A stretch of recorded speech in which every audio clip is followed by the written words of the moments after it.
The cameras loved him.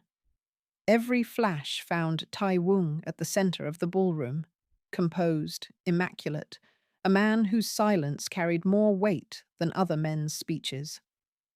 Crystal chandeliers burned gold above the crowd, and Seoul's most powerful figures drifted through the Haneul Foundation gala with rehearsed warmth. Tonight was about charity, about children, about second chances. That was the script. Tai-woong stood near the stage, a glass of untouched champagne balanced between his fingers, listening to a senator praise the foundation's rehabilitation initiative. Applause rippled politely. Screens displayed images of smiling children in newly pressed uniforms. He nodded at the right moments. He always did. Then a voice cut through the polished air. Calm, steady, unmistakably unafraid. How many of those children chose to be relocated? It wasn't loud, but it didn't need to be. The question came from a waitress standing just beyond the table's edge. She was black, her uniform crisp, her posture straight, despite the weight of every gaze turning toward her. Her name tag read Amara. For a second, the room misread the moment, assumed it was a joke, a misstep, something to smooth over. Tai-woong turned slowly. "Excuse me?" he asked, not raising his voice. Amara didn't retreat. "Your foundation relocates minors without family consent," she said evenly. "You call it rehabilitation. Some would call it erasure." A fork clattered somewhere behind her. Security shifted near the doors. Tai-woong studied her the way he studied contracts, looking for weakness, for motive. Waitresses did not speak at his galas. They moved silently, invisibly.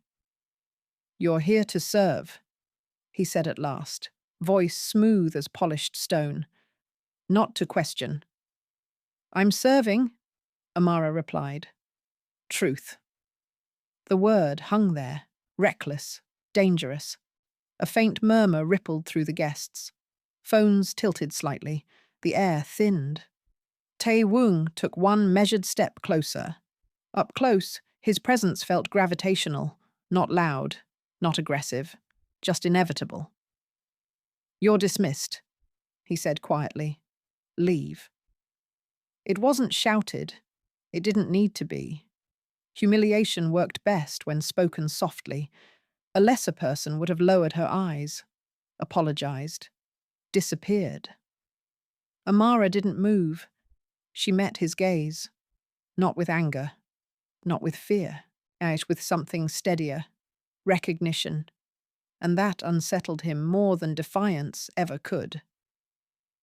"Remove her," Tae-woong said without looking away. Security approached, but before anyone could touch her, something shifted at the edge of the ballroom. A small figure stepped forward from the crowd of silk dresses and dark suits. A little girl. She walked past the guards as if they weren't there, past the cameras, past the power. She stopped directly in front of Tae-woong.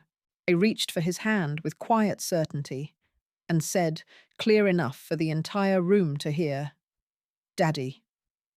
The glass slipped from his fingers. It didn't shatter, but the room did. And when Tae-woong looked up, Amara wasn't surprised.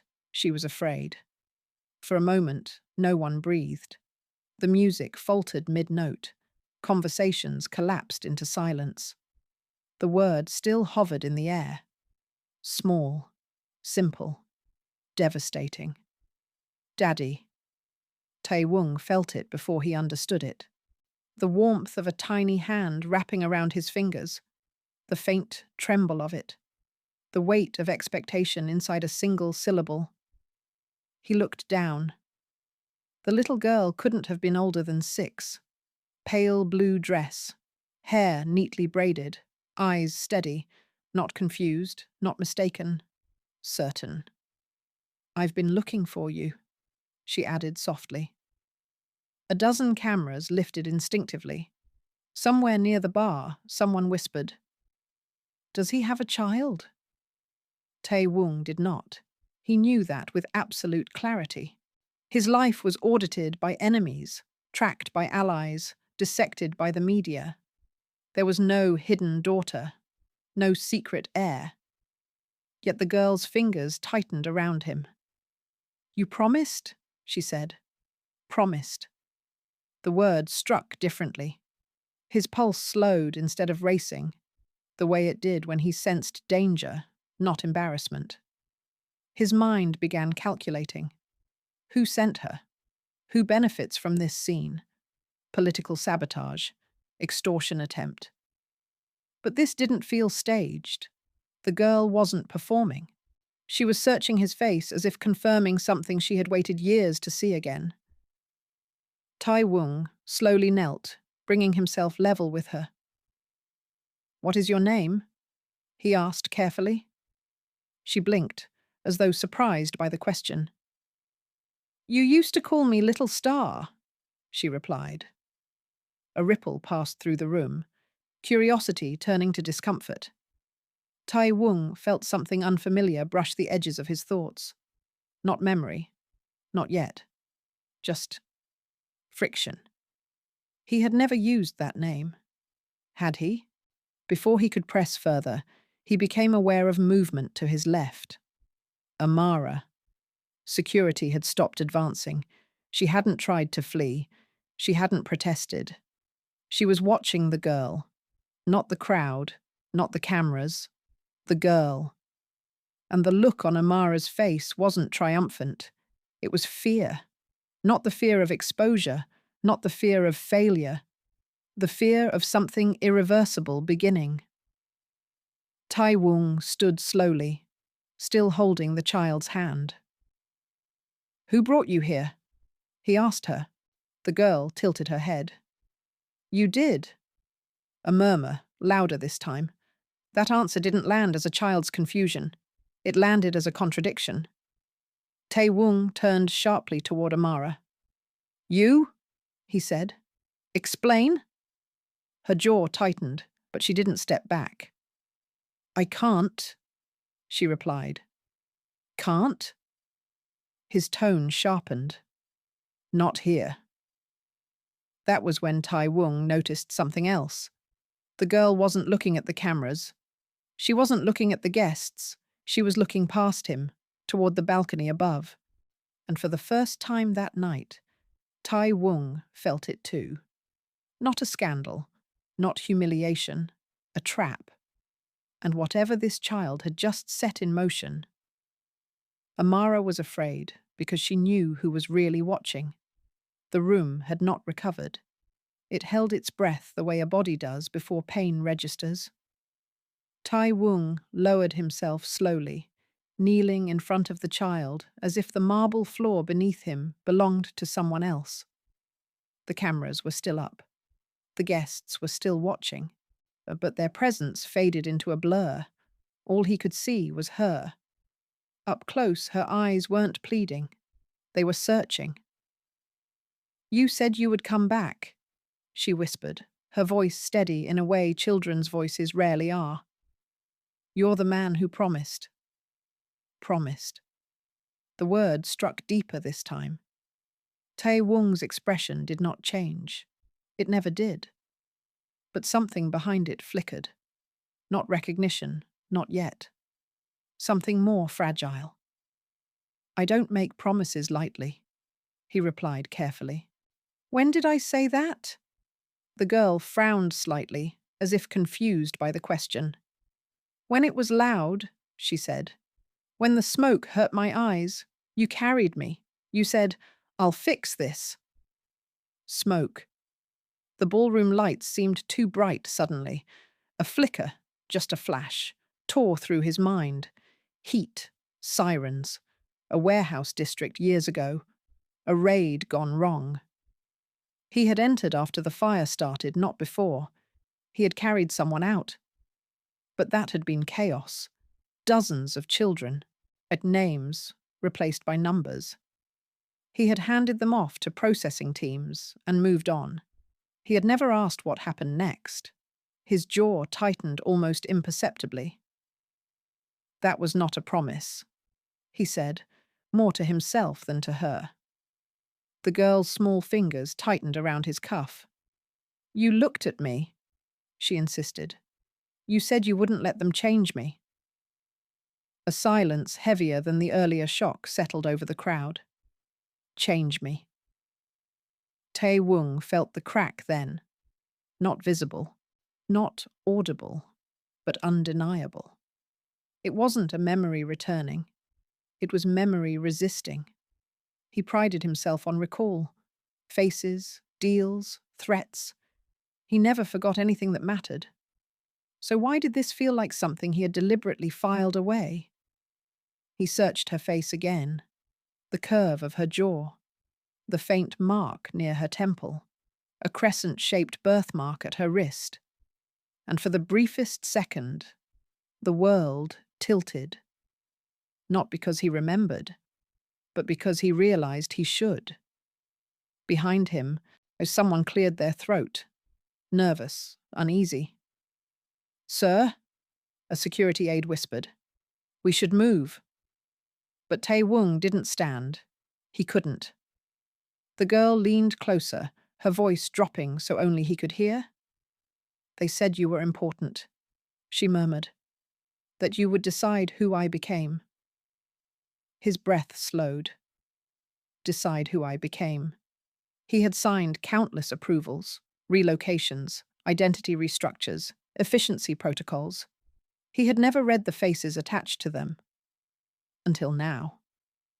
He rose slowly, still holding her hand, and looked toward Amara. She wasn't watching him. She was watching the balcony again. And Tae-woong understood something cold and precise in that instant. The promise he didn't remember making. Might be the one someone else had been waiting for him to break. The applause never came back. The ballroom had shifted from spectacle to suspicion, and everyone felt it. Conversations restarted in low murmurs, but the center of gravity had changed. Tae-woong stood with the little girl beside him, cameras pretending not to record. Security closed in around Amara. "Escort her out," someone ordered. 2 guards moved for her arms. That was when she acted. Not loudly, not dramatically. She stepped forward once. Just once. Close enough that the scent of champagne and cedar cologne mingled between them. Her hand brushed against Tae-woong's jacket, as if steadying herself. But she wasn't steadying. She was placing something. A thin envelope slipped into the inside pocket of his suit. Her fingers pressed against his chest for half a second. "Read it before they erase her again," she whispered. Then the guards took her. No struggle, no shouting. Just the quiet removal of someone who had said too much. Tae-woong did not react. Not outwardly. He turned, still holding the girl's hand, and walked her away from the ballroom chaos toward a private corridor. His face had resumed its familiar composure, but his pulse was counting something different now. Erase her again. When they reached the privacy of his study upstairs, he released the child gently and locked the door. "Stay here," he said. She nodded, as if she trusted that instruction more than anything else that had happened tonight. Only then did he remove the envelope. No logo, no address, just wait. Inside was a single document, yellowed slightly at the edges. 7 years old. His eyes scanned the header first. Internal Relocation Authorization, Tier C clearance. His signature was at the bottom. He recognized the stroke immediately. Subject: Minor asset, female. Status: Identity reassignment required. Destination: Foundation Custodial Program. There was no name attached. Only a photograph paper-clipped to the corner. He pulled it free. The image was grainy, taken in low light, likely during intake processing. A young girl sat on a metal chair, wrapped in a thermal blanket. Smoke stains on her cheek, eyes too large for her face. And on her wrist, a faint, crescent-shaped birthmark. Tae-woong felt something inside him go quiet. Not explode, not shatter. Just still. He looked back at the child standing in his study. She was watching him carefully now, as if she knew the paper had finally caught up to the truth. He returned his gaze to the file. Under processing notes, one line had been added in red ink. Approved by Director Han. As discussed. As discussed. He did not remember discussing it, but he remembered signing without questioning. Efficiency had been the standard. He had demanded it. Slowly, Tae-woong lowered the document. The girl lifted her sleeve without being asked. The crescent mark was there, not faded, not altered, untouched. "Did you fix it?" she asked quietly. His throat tightened, not from emotion, but from understanding. He had fixed nothing. He had filed for her. And someone upstairs, out beyond the study walls, had been waiting 7 years for him to finally open that envelope. By the time Tae-woong stepped back into the corridor, the gala had dissolved into controlled chaos. Public relations managers whispered urgently into phones. Political guests exited discreetly through side doors. The story was already spreading, but Tae-woong wasn't thinking about headlines.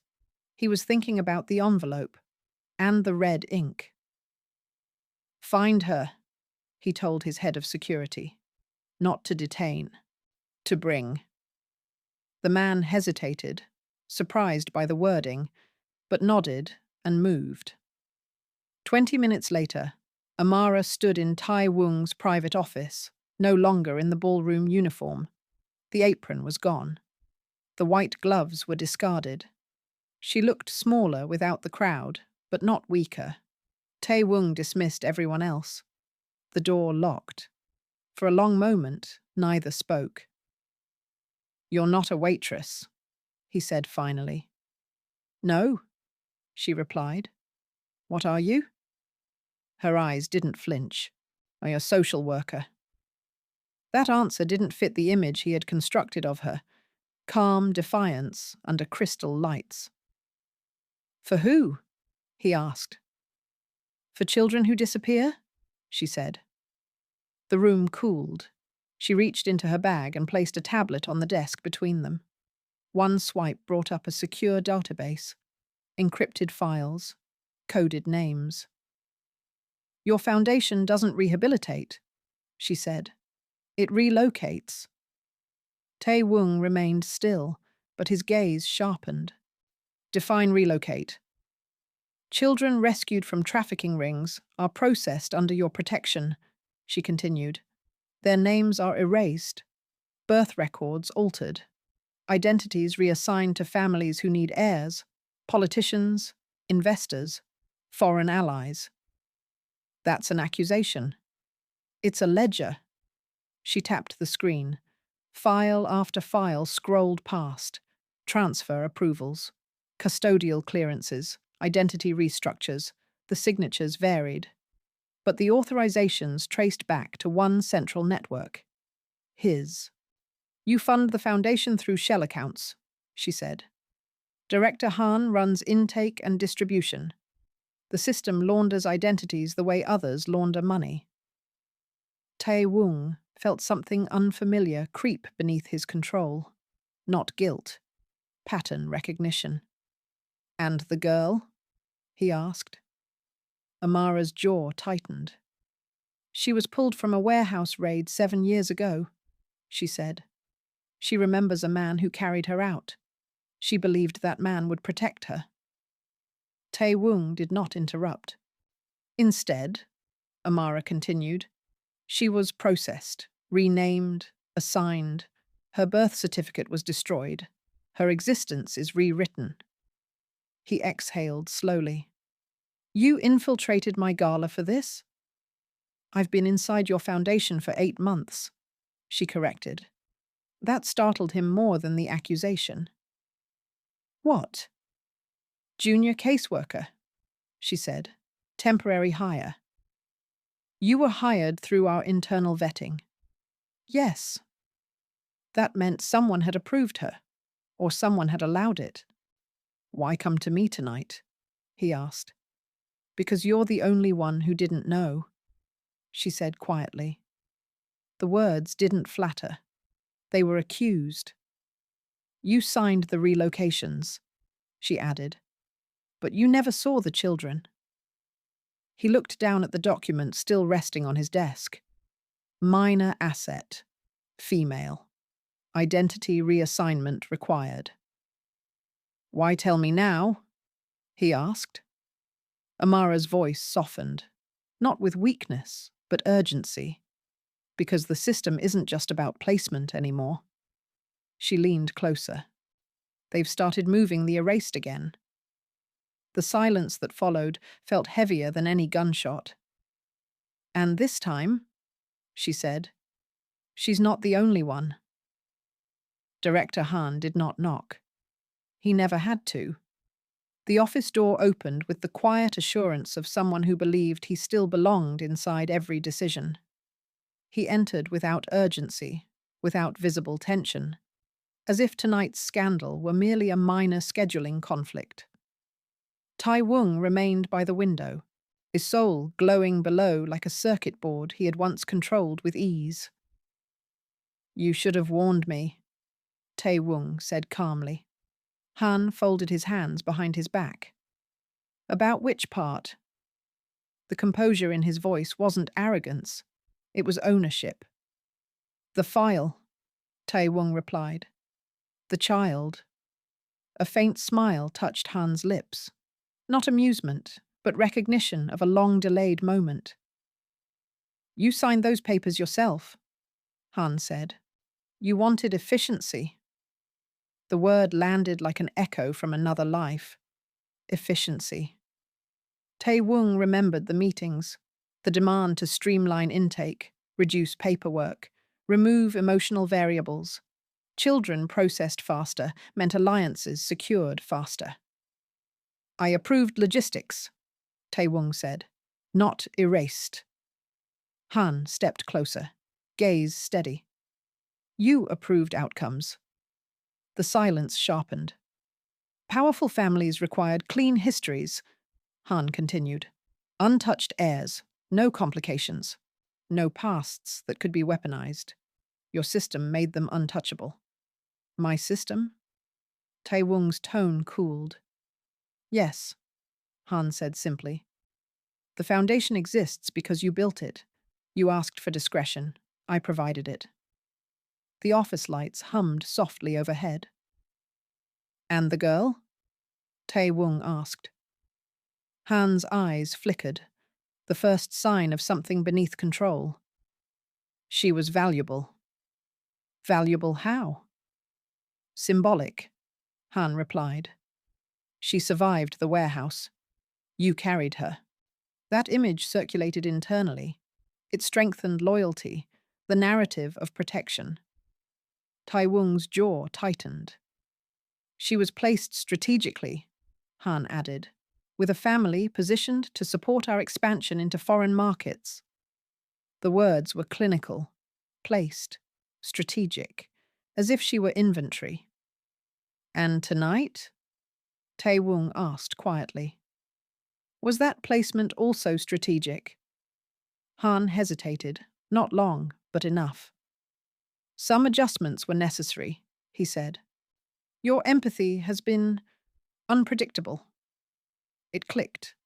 The gala, the public scene. The little girl stepped forward at precisely the moment humiliation peaked. You staged this, Tae-woong said. Han did not deny it. You've grown complacent, Han replied instead. You needed reminding of what sustains power. And what is that? Tae-woong asked. Detachment. The word lingered. Han's gaze sharpened.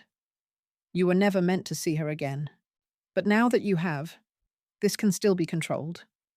Controlled? Tae-woong repeated. The narrative can shift, Han said. Adoption, charity, a redemption story. The public loves those. Tae-woong turned slowly, meeting Han's eyes fully. And if I refuse? Han's expression didn't change. Then you become an unstable variable. A quiet understanding settled between them. This was no longer about charity, no longer about secrecy. It was about succession. And Tae-woong suddenly understood something colder than betrayal. The girl hadn't been returned to him. She had been positioned. And if she was placed, someone else was already next. The memory did not return gently. It came like heat, like smoke crawling back into his lungs. Tae-woong stood alone in the darkened warehouse district, years collapsing inward. He hadn't allowed himself to think about that night in detail. It had been classified as success, a disrupted trafficking route, a strategic win, cleaned up, documented, closed. But now the doors inside his mind were opening whether he wanted them to or not. He saw it clearly. Flames biting at rusted beams, sirens choking the air, men scattering, children coughing in corners thick with ash. He had stepped through it without hesitation, coat wrapped around his face, moving past fallen crates and broken glass. He hadn't gone in for glory. He had gone in because losing assets was unacceptable. But he had found her near the back wall, small, shaking, eyes wide but dry, shock already setting in. She hadn't cried when he lifted her. She had clung to his collar like she recognized something solid in a collapsing world. Don't let them change me, she had whispered. He hadn't understood what she meant.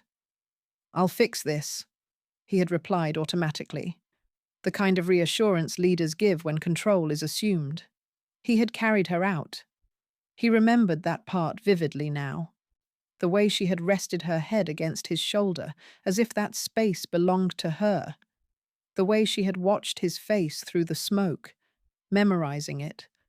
And then, he had handed her to intake officers, not kidnappers, not traffickers. Men in clean jackets bearing the Foundation's insignia, processing teams, documentation units, efficiency. He hadn't stayed to watch. He had never stayed to watch. Back in the present, Tae-woong felt something shift beneath his ribcage, not guilt, not yet. Recognition. She believed he had saved her. She believed the promise had meant protection.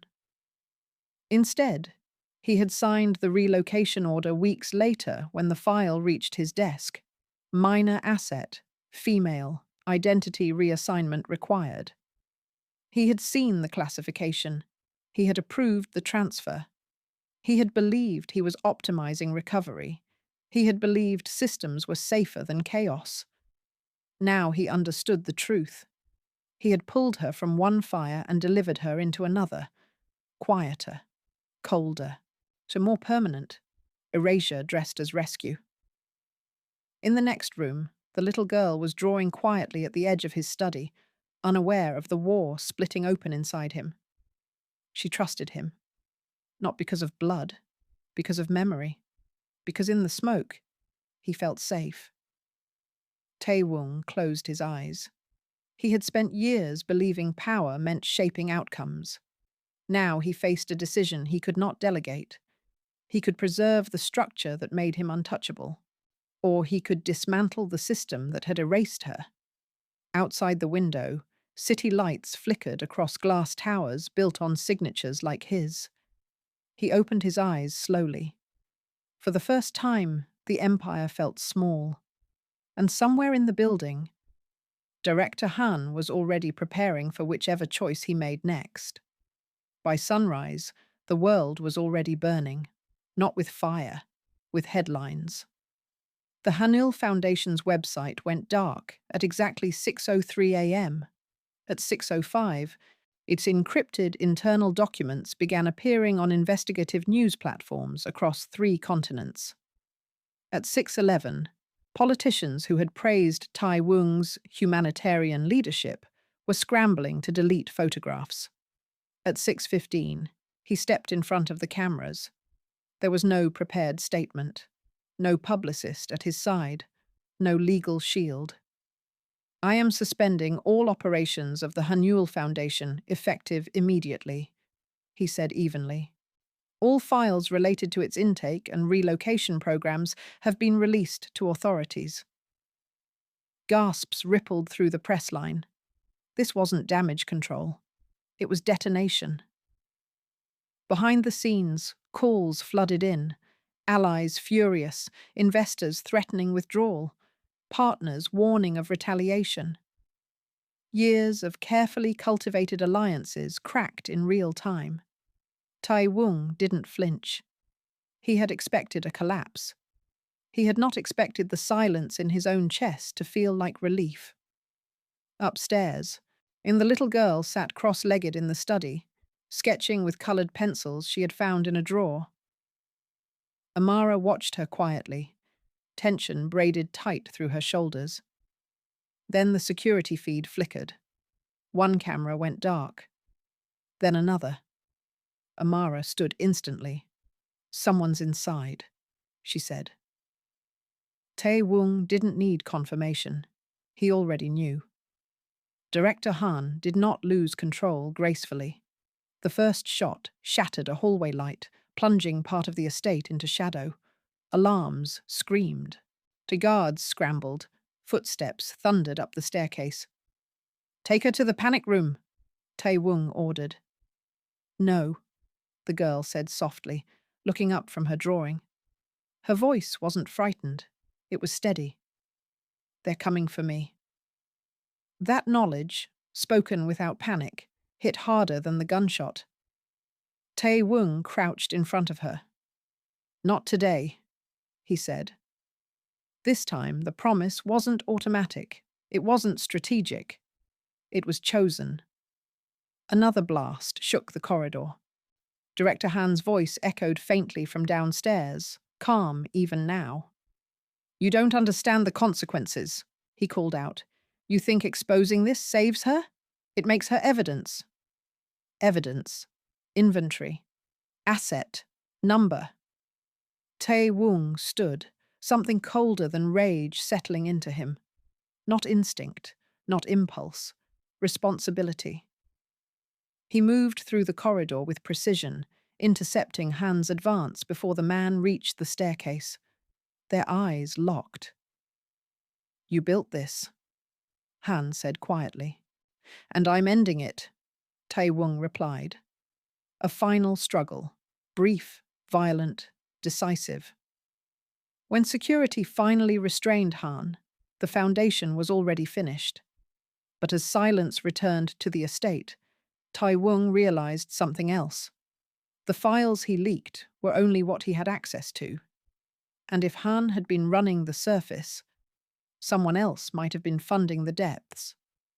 Somewhere beyond the shattered alliances and falling headlines, another name had not yet surfaced. And the little girl's erasure might have been only the beginning. The headlines eventually stopped screaming. Empires do not collapse in one day. They erode. And months later, what remained of Tae-woong's world looked less like a kingdom and more like a structure stripped to its bones. Half his board resigned. 2 ministers distanced themselves publicly. Foreign accounts froze, then thawed under scrutiny. The Haneul Foundation's marble headquarters was no longer draped in banners about hope. It stood under investigation seals. And yet, for the first time in years, the silence inside his estate felt honest. He no longer occupied the highest floors of glass towers or held private meetings with men who measured loyalty and leverage. He worked now from a smaller office overlooking a modest courtyard. No cameras, no gala lights. Across the street, a new building carried a different name, the Second Dawn Center. Amara stood inside it that morning, sleeves rolled up, reviewing intake forms that required no coded language and no red ink. Children came in with real names, real birthdays, real histories. The centre was funded anonymously, but everyone knew. Inside the courtyard, the little girl, no longer listed as minor asset, practiced writing her real name for the first time in 7 years. Lena Park. She wrote it carefully, as if each letter restored something. Her birth certificate had been reissued. Her school enrollment was finalized. Her medical records were corrected. Each document passed through Tae-woong's hands personally. And this time, he read every line. He had dismantled what he built. Not perfectly, not without cost, but deliberately. Lena looked up from her notebook as he approached. The faint crescent mark on her wrist caught the sunlight, no longer a hidden identifier in a file, just a part of her. "Did you check the papers again?" she asked. "Yes," he replied. "Twice?" "3 times." She seemed satisfied, and then she smiled. Small, uncomplicated. "Daddy." The word no longer shattered rooms. It settled, not as a claim of blood, not as proof of biology, but as acknowledgement of choice. He had not given her life. He had not even protected it the first time. But he had chosen her when it mattered. Amara stepped outside, watching them quietly. She had turned down public credit, refused interviews, and avoided hero labels. The work mattered more than the spotlight. "You don't have to stay," she said to Tae-woong softly. "I know," he replied. That was the difference. He stayed anyway. The city beyond the gates continued its restless rhythm, unaware that one of its former architects of control now spent his mornings reviewing child welfare budgets and his evenings helping Lena with spelling words. Power had once been his shield. Now it was a tool, used carefully, reluctantly. As Lena ran ahead toward the center's doors, Tae-woong paused. The investigation into the foundation had uncovered most of the network. Most. One funding branch remained untraceable, an offshore thread that even Director Han hadn't fully accessed. Somewhere, someone had been financing the erasures long before his signature ever appeared. Tae-woong watched Lena disappear inside, her laughter echoing across the courtyard. This time, he would not sign anything unseen. But whoever built the deeper system had not signed their name at all. And redemption, he was beginning to understand, was not the end of the story. It was the beginning of the next one. The end. Before you go, answer this honestly. If you were Tae-woong, would you have protected the empire or the little girl? Type empire or her